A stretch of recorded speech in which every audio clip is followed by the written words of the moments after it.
Folks have been asking how I make the snare mechanism on my Firebox Cajons, and this is how. I don't really recommend this method. After I started making these, I found other snare mechanisms on the internet that looked simpler to make. But this is the only kind I've made, so I'm not sure on that. Anyway, this is how I do it.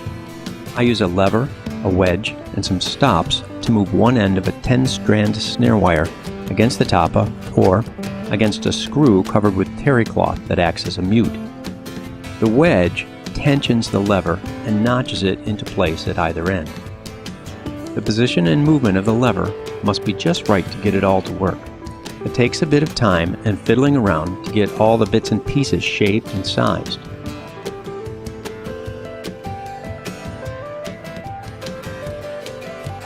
To make the video a lot shorter, I'm not showing all the sanding, shaping, and trimming that's involved.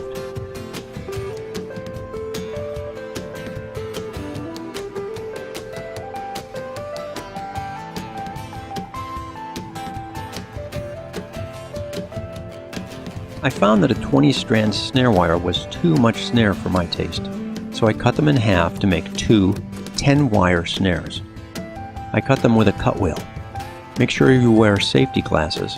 The metal is tough, and I shattered at least one cut wheel in the process. You can use wire cutters, but it takes a lot of force. I bend the ends of the snare wire so it will fit against the lever and against the cajon wall. A vise works well for this. I shave flat the side of the dowel that will hold the snare wire and drill a small hole near the end of the dowel. I attach one end of the snare wire to the lever with a couple of cross wraps of brass wire and then twist the ends tight.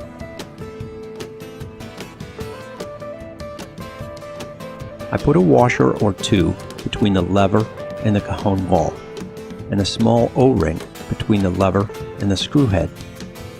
Be careful to use a screw long enough to go through the dowel into the side of the cajon, but not so long it goes through to the outside of the cajon. Attach the other end of the snare wire with a couple of small screws. You may have to rebend the end of the snare wire a little bit so it does not touch the tapa near the side. Because I'm driving my pivot holes by hand, there are small but significant differences in the thickness of the wedges I have to make. So each cajon I build requires individual shaping of the wedges to get it just right. I suppose if I had a drill press, I could standardize the location, size, and shape of all pieces, but I haven't gotten to that point yet.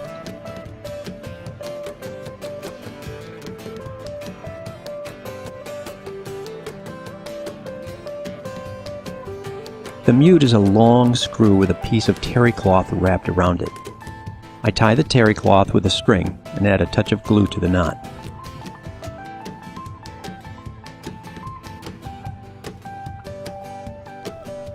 Again, with the mute, each one is individually positioned. I test for the best location, then drill a hole and hope for the best. Sometimes I have to remove the screw and try a different location. A longer screw is really better, one that will be at least a ½ inch longer than the bottom of the snare wire when it's all in position. Well, I hope this inspires. I think there may be other easier ways to make an on-off snare mechanism, but this one does work, and it is completely invisible. There's no external knobs.